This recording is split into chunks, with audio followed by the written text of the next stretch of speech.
people. Que pasa, sac, say what they do. Now this video is about the Tesha Miller case because about a day ago we saw that the prosecution rested his case. And we saw that the lawyer for Tesha Miller, we are speaking about Mr. Bert Samuels, he made a no case submission. So basically he wanted the judge to kind of fling out the case saying that there is not sufficient evidence. However, the judge decided that Tesha Miller and his lawyer has a case to answer to, or them have a case to answer to. So that means that the lawyer has to bring up his witness. That means that Tesha Miller has the choice whether he is going to go into the witness stand and give a sworn statement. He can also stay in the dock and give an unsworn statement, or he can say nothing at all. That means him just take the fifth. However, the judge is saying that they have to come up with a case. Now, for those of you that are not familiar with the court cases in Jamaica, especially when it comes to the case of slapaway, this is how it works.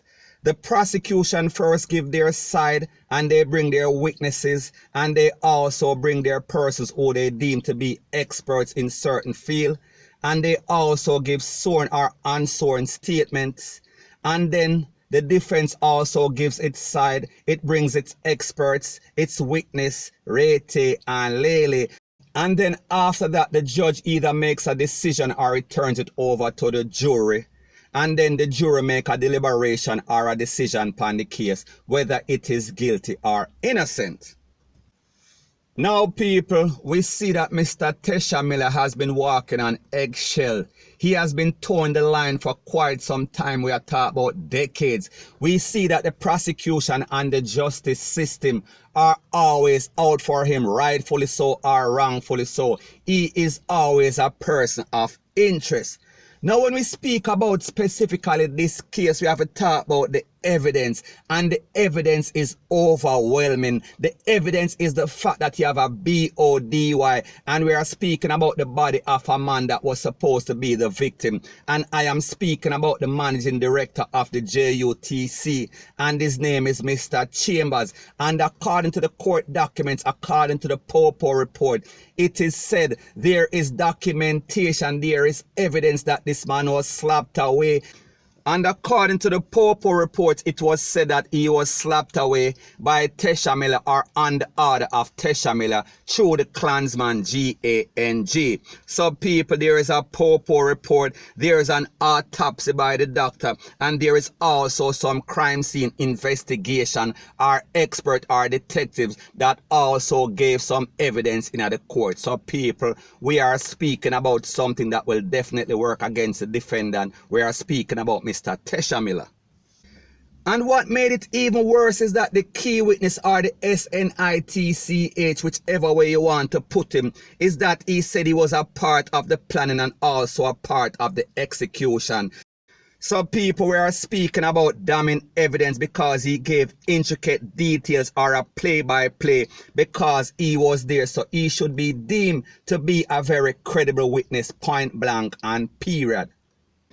And the prosecution also made a case, or a decent case, and they proved that he was indeed a friend or a crony or an associate and a business confidant of Mr. Tesha Miller. So people, it is up to the jury to decide if this was convincing, if they were convinced of those claims. People, let me know what you think in the comment section. Now, the truth and the fact is that when it comes to this key witness, people, there are going to be a lot of question signs. However, the truth and the fact is that sometimes they say that you need a thief to catch a thief. So therefore, you need a hitman to catch a hitman. And the truth and the fact is that based on the Popo reports and based on the allegations by the court or the prosecution, they are saying that Mr. Tesha Miller was not a choir boy. He was more like a hitman. So therefore, this witness testified, he gave evidence in court that he was indeed one of the hitmen for the Klansman, point blank and period. So people, there again, we are speaking about some damning evidence and some damning allegations. So this witness basically said that he was paid by Tesha Miller. Tesha Miller was a Don. Tesha Miller was a Dapper Don and what they call a Don in a Jamaica in the Garrison area. And he also made it abundantly clear that if he did not carry out his hit or carry out some sort of hit, he too would become a victim. He too would be slapped away by the GANG and the orders of Tesha Miller. So therefore we saw that he ruled with an iron arm. So people, we are talking about a Don, we are talking about a Garrison Don, and we are speaking about persons whose reputation is usually cold and callous. And another thing that I thought that made this witness very credible, we are talking about the snitch, is the fact that he made it abundantly clear to the jury that he was not a disciple of Christ, he was not a choir boy, he was a slap away man, and he was responsible for many men. He slapped away many people in a Jamaica upon the orders of the Klansman, aka Tesha Miller. And even when this witness was questioned by the defense lawyer, he made it very clear that he was not testifying to get any time reduction. He was testifying, he was motivated by the fact that he lost 13 family members because of the Klansmen. He lost 13 family members because of GANG activity. So therefore it seems like he is remorseful. Therefore he thought that it was the right thing to do to get some sort of justice for his family that was slapped away by Tesha Miller and his crony or his ex-friends. So he was basically making the jury, he was basically making defense, he was basically making everybody know that he is comfortable where he was at. He was comfortable in prison. It did not make a difference to him if he was released or not. He was okay where he is at. Now people, when you listen to stuff like that, you have to wonder what type of people, what type of persons are committing all these sorts of crime in Jamaica, because it seems like they have heart of stone. It seems like their heart is like a freezer. Now people, we have to remember when you think about Tesha Miller's reputation, that is one of the battles that the defense lawyer is going to have with this jury in this case, because he was trying to paint Tesha Miller as a businessman. He was trying to say that Tesha Miller are trying to claim or make it seem like Tesha Miller was not a GANGSTER. He was not a Don. He was not the leader of the Klansman. Now people, we know that that was an uphill battle, point blank and period. Because the truth and the fact is that for the defense lawyer trying to paint Tesha Miller as a legal, law-abiding, tax-paying citizen of Jamaica is always going to be a hard nut for crack. Because everybody know, because we've been hearing about Tesha Miller for decades. We are talking about it seems like every 4 or 5 years. He is always in the news. And I am speaking about on several occasions, whether he was getting deported from the Bahamas, whether he was getting deported from the United States, whether he was getting deported from UK, Rete and Lele. It seems like this man was always in the news for some sort of bad reason. And we are speaking about many charges. And what was even more mind-boggling about Tesha Miller cases is that it seems like he always seemed to beat them on some sort of technicality, whether or not the witness was missing or the witness just decided that they are not going to show up and testify for some unknown reason. People, the truth and the fact is that it seems like Tesha Miller was the Houdini of the criminal organization, point blank and period, because he kept getting away over and over.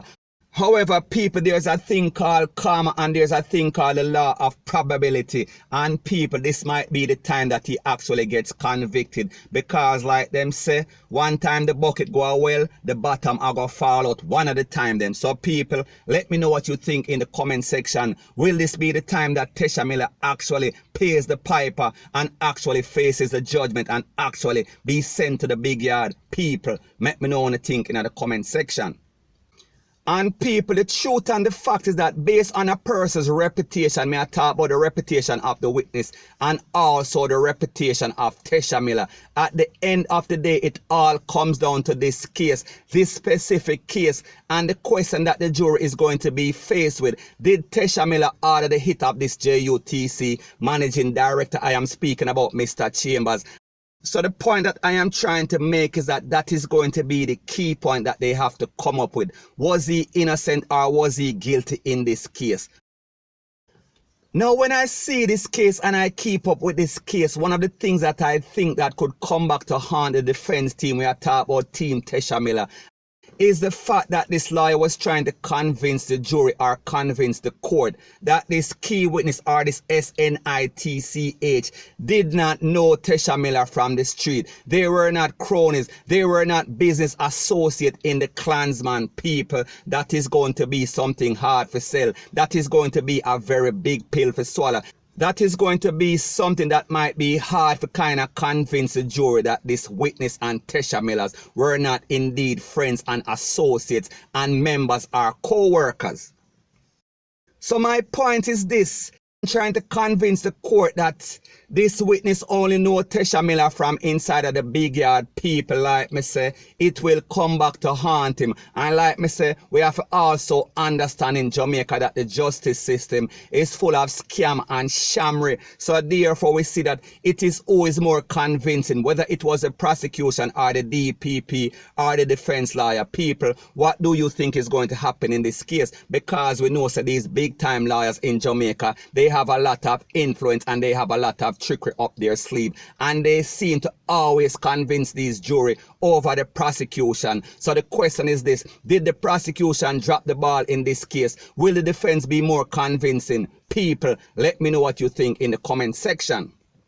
And we have to also remember that sometimes in these high-profile cases, even though these defendants hire some top-notch lawyer, the evidence is overwhelming. So it is without a shadow of a doubt. It is clear-cut. So people, let me know what you think in the comment section. Is this case going to be innocent or guilty? Let me know what you think.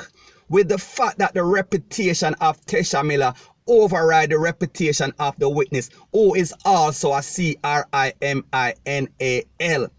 Will the defense lawyer, may I talk about Mr. Bertland Cameron, will he be more convincing than the DPP or the prosecution? People, make me know what you think in the comment section. And remember, whatever I say, it is just my views and opinion. It is not the gospel. Your views and opinion can be respectfully different from mine. But let me know what you think in the comment section. Bless up.